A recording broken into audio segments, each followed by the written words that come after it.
어느 날, 여보세요. 혹시 지금 바쁘니? 꼭 부탁할 일이 있어서 전화했는데. 뭐든 말씀하세요. 어머님 부탁이라면 당연히 들어드려야죠. 다름이 아니라 다음 주에 회사 며칠 쉬고 운전 좀 해줄 수 있을까 해서. 운전이요? 우리 친정오라비가 고향으로 귀국을 했다더라고. 그래서 고향에 만나러 가고 싶어. 젊을 적에 미국으로 이민 가셨다던 분이요? 이번에 완전히 귀국하신 거예요? 워낙 갑작스러운 귀국이라서 나도 만나서 이야기를 나누어 보아야 할 것 같아. 암튼 부탁 좀 하자꾸나. 그 먼 길 고속도로 타고 혼자 오가려니 엄두가 안 나서. 에이, 부탁이라뇨. 가뜩이나 요즘 어머님 건강도 안 좋으신데 당연히 제가 알아서 모셔야죠. 휴가든 월차든 써서 시간 낼 테니까 걱정 마세요. 고마워. 역시 우리 둘째밖에 없구나. 얼마 뒤. 집까지 돌아가는 길이 멀구나. 차도 많이 막히고. 운전하느라 많이 힘들지? 아니요. 오히려 즐거워요. 어머님이랑 둘이서 오붓한 시간 보낼 수 있잖아요. 넌 어쩜 그렇게 마음씨가 그렇게 굽니? 우리 첫째 아들이랑 맏며느리가 너 반만 닮았으면 참 좋으련만. 그러게요. 저 진짜 아주버님 내외를 이해할 수가 없어요. 맏아들 맏며느리가 돼가지고선 어머님을 어쩜 그렇게 남보다 못하게 대하는지 참. 그러게나 말이다. 명절 때 얼굴 비추기는커녕 어머님이 먼저 전화를 걸어도 왜 귀찮게 전화하냐고 화내면서 그냥 끊어버린다면서요. 너 시집 오기 전부터 그랬어. 벌써 한 10년쯤 그렇게 지내는 것 같구나. 아휴. 큰아들 많이 보고 싶으세요? 나도 어쩔 수 없는 엄마잖니. 그놈 자식이 날 어떻게 대하듯 부모가 자식 그리워하는 건 당연한 이치고. 어머님, 얼굴은 안 보여줘도 괜찮으니 전화통화로 목소리만이라도 들었으면 좋으련만. 죄송해요. 제가 괜히 무거운 얘기를 꺼내가지고. 우리 이제 다른 얘기할까요? 다른 얘기? 어제 시외 삼촌분이랑 무슨 얘기를 하셨어요? 밤새 이야기꽃을 피우시던데. 어릴 적 같이 자란 얘기였지 뭐. 우리 고향이 집성촌이라서 한솥밥 먹고 자라다시피 했었거든. 우와, 그럼 거의 친오빠나 다름없었겠네요? 그렇다마다 그 오빠는 우리 집안의 보배였어. 영특하기로는 아주 알아줬지. 문제는 가난해도 너무 가난한 집안이었다는 거지만. 가난이요? 내가 이 나이 먹도록 벗어나지 못한 가난인데 그 시절은 오죽 먹고 살기 힘들었겠니? 오라버니는 그 지독한 가난을 견딜 수 없었던 모양이야. 기회의 땅 미국으로 훌쩍 이민을 가버리더구나. 아, 그렇게 두 분이서 떨어지게 되셨던 거군요. 그런데 이번엔 무슨 일로 귀국하신 거래요? 몇 년 전엔 아내랑 자식들이 교통사고로 하루아침에 세상을 떠났다더라고.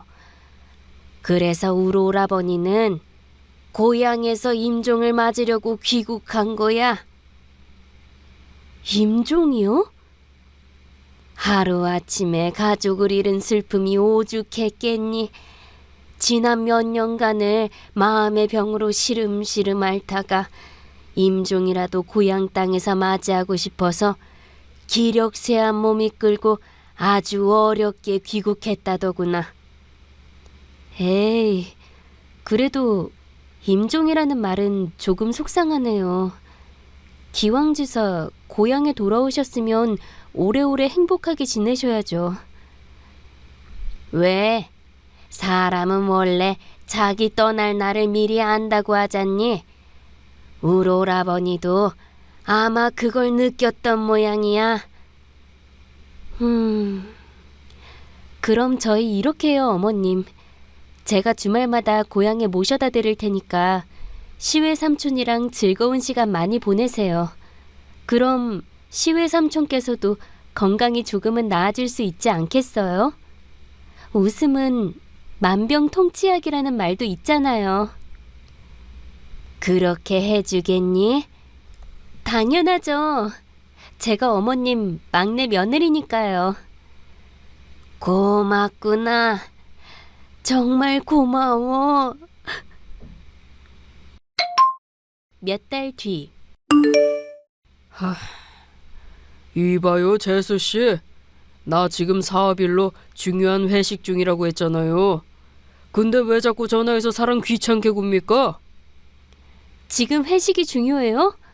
어머님이 쓰러지셔서 응급수술 받으셨다고요. 그래서 뭐 어쩌라고요? 아주버님이 어머님 큰아들이잖아요. 부모가 큰 수술을 받았다는데 회식 자리에서 술이나 마시고 있단 게 말이나 되냐고요. 아주버님이 정 바쁘시면 형님이라도 먼저 보내셔야죠. 집사람도 지금 바빠요. 골프 수업 받고 있을 시간이라서. 아주버님!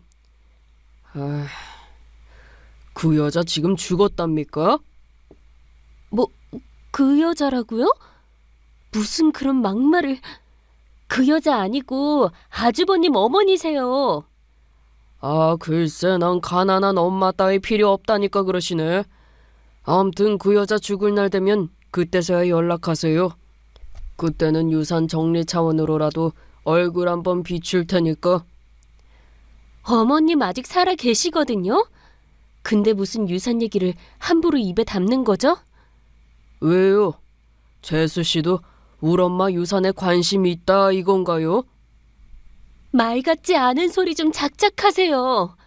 어머님 얼마나 어렵게 사는지 알면서 도와드리지는 못할 망정. 그딴 소리가 입에서 나오느냐고요. 지금 사는 반지하 월세 보증금은 재산 아니랍니까? 그 몇 푼 안 되는 돈도 돈은 돈이지. 내가 아들로서 당연히 챙겨받아야 할 유산. 아주버님이 자꾸 이런 행동을 보이니까 어머님이 자식 농사 잘못 지었다고 후회를 하시죠. 그딴 거 내 알 바 아니고 하여간에 내 말 똑똑히 들어요.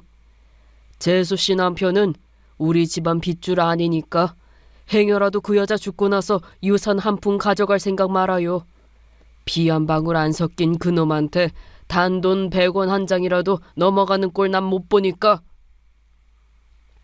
뭐라고요? 그게 무슨...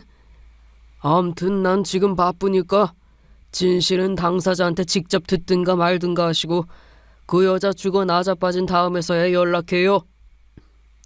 여보세요? 아주버님? 뭐 이딴 쓰레기가 다 있지? 내 남편이 어머님 자식 아니라는 얘기는 또 무슨 소리고? 잠시 후. 형이 그런 얘기를 했다고? 그게 대체 무슨 말이야? 그게 우리 엄마 젊을 적에 산나물 캐다가 시장에 내다 팔아서 먹고 사셨다는 얘기는 알지? 당연히 알지. 얼마나 힘드셨을까 생각하면 지금도 먹먹해지는걸. 어릴 적 난 그 시장 돌아다니며 구걸하는 거지였대.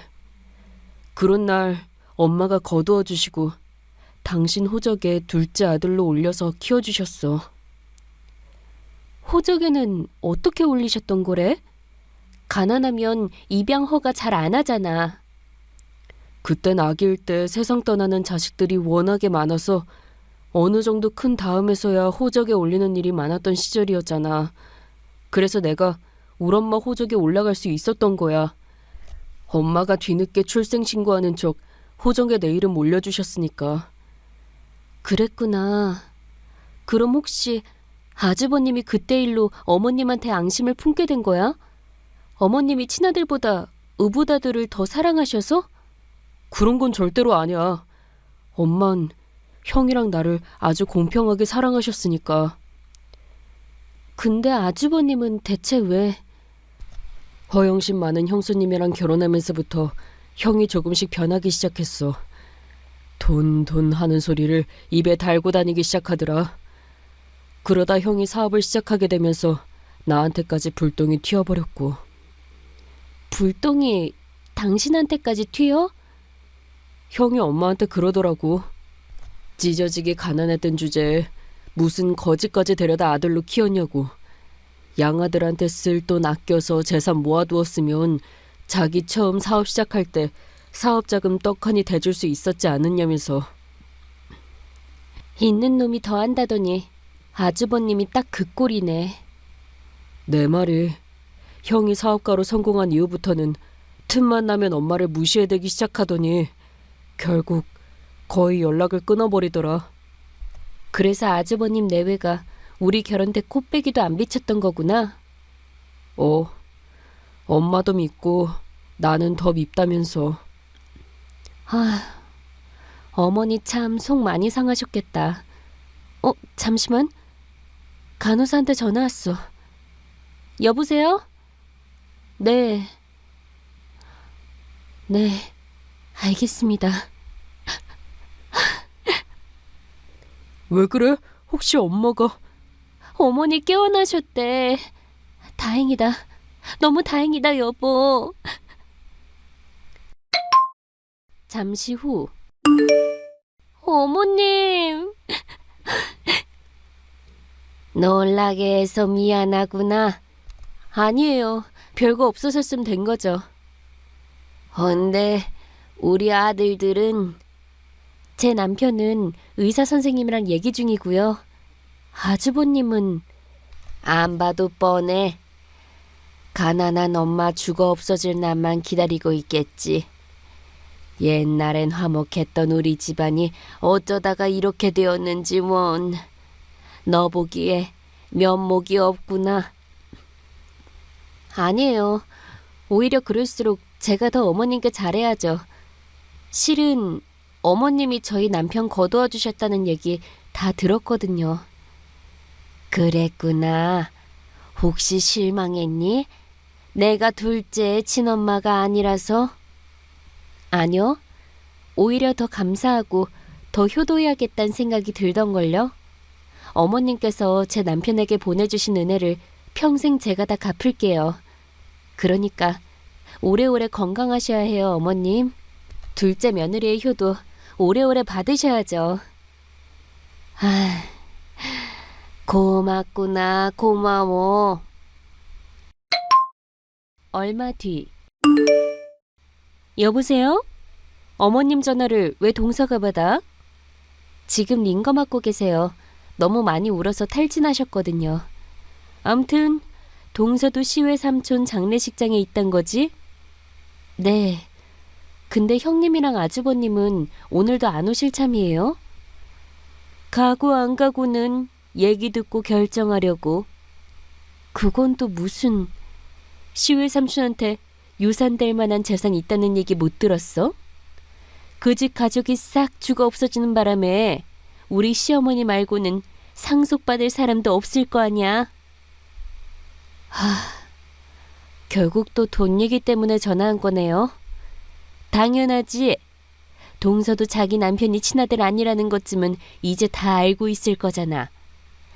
만약 어머님이 시외 삼촌한테 유상을 상속받았다면 장차 어머님 돌아가신 다음엔 어머님의 유일한 친혈육인 우리 남편이 당연히 다시 물려받게 되는 거고. 그래서요. 어머님이 시외 삼촌 유산 받았다면요. 이제 와서 맏며느리 노릇이라도 하시게요? 유산 액수가 얼마나 크냐에 따라서 다르겠지? 뭐 이런... 시외 삼촌 유산 얘기는 한마디도 안 나왔습니다. 그니까 이딴 일로 다시는 어머님한테 전화하지 마세요. 가뜩이나 많이 상심해 계신 어머님 더는 괴롭히지 말라고요. 몇 달 뒤. 설날. 왜 하나도 못 잡수세요? 떡국 좋아하시면서. 오라버니 떠난 이후로 통이 입맛이 없네. 그래도 얼른 떨치고 일어나셔야죠. 어머님 이러고 계신 거 알면 하늘에 계신 시외 삼촌도 편히 못 쉬세요. 그야 나도 알지만 마음이 많이 복잡하구나. 오라버니 떠나보낸 이후로 나도 이제 살면 얼마나 더 살겠나 그런 생각이 들어. 큰아들이 보고 싶으신 거군요. 미안하구나.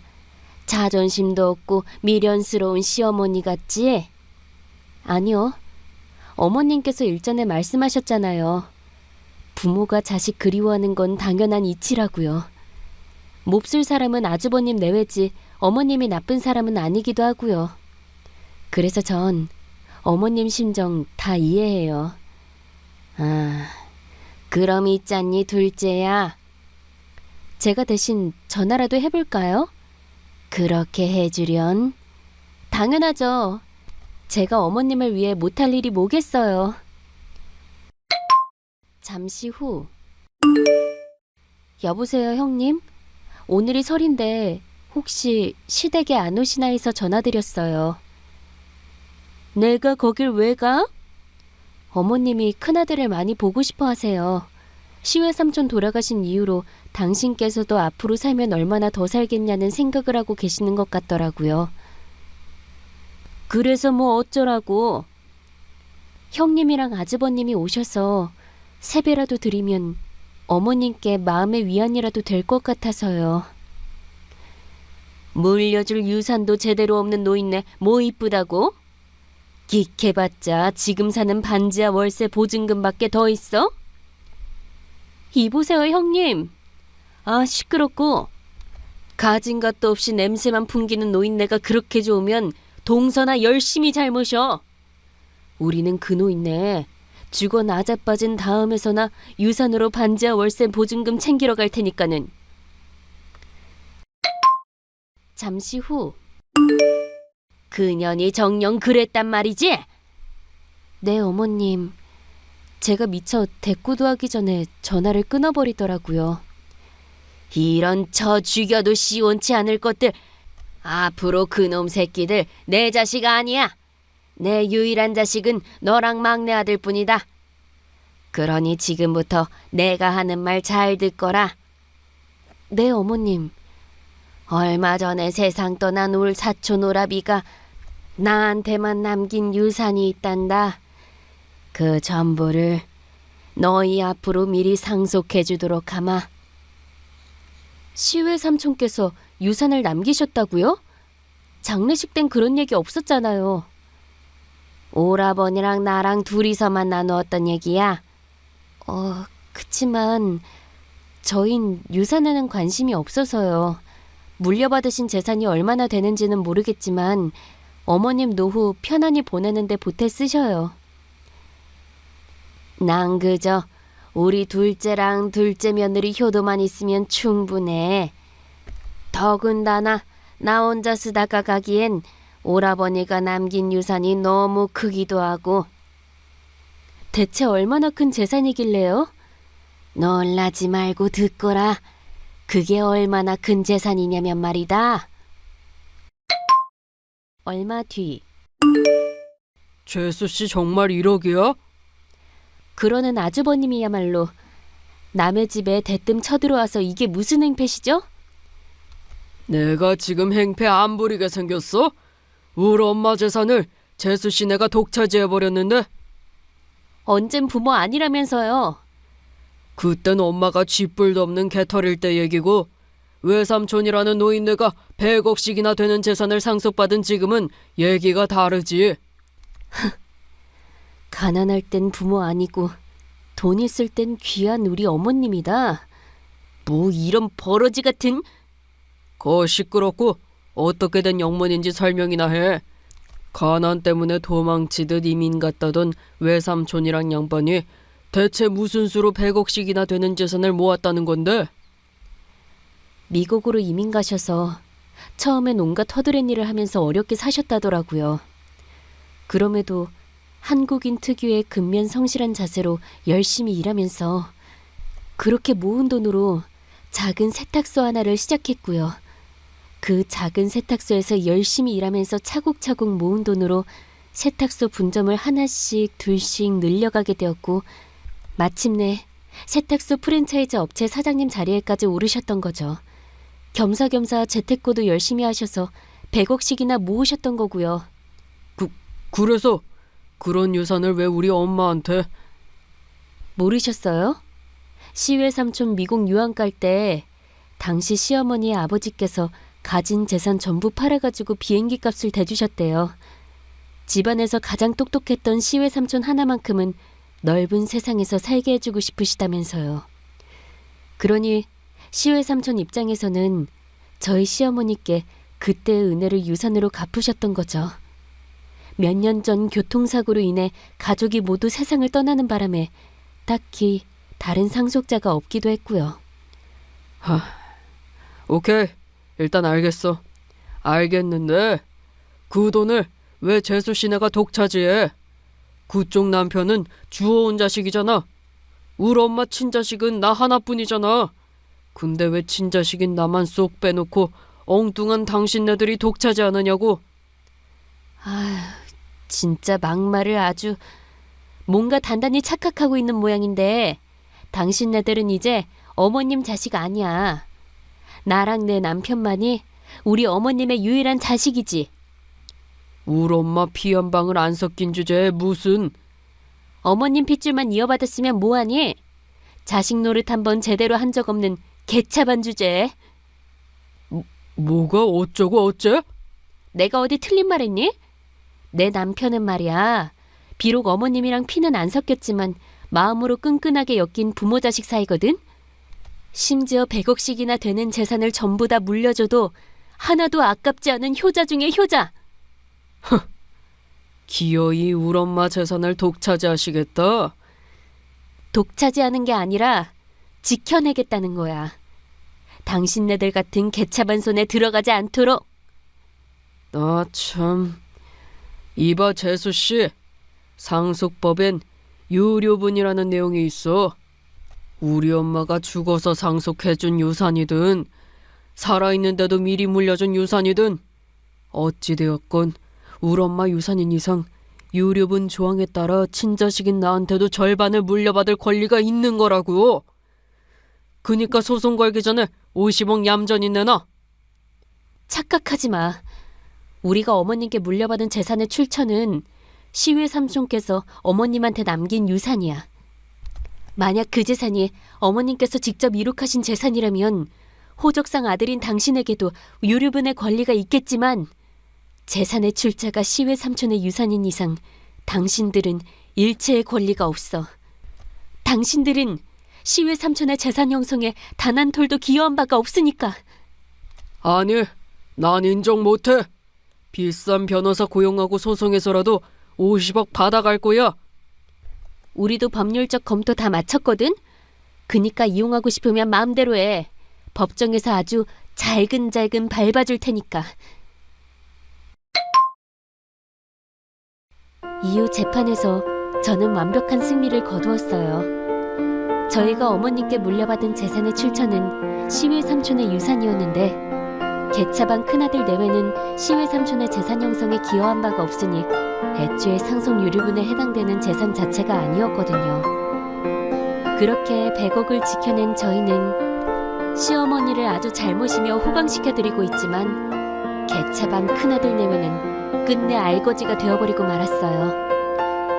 저희로부터 50억을 받아낼 수 있을 거란 믿음 하나로 사업을 문어발식으로 무리하게 확장하다가 50억을 받지 못하게 되어버리는 바람에 부도를 맞았거든요. 이래서 부모 없인 여기는 자식은 하늘에서 천벌을 내린다고들 하는 모양입니다.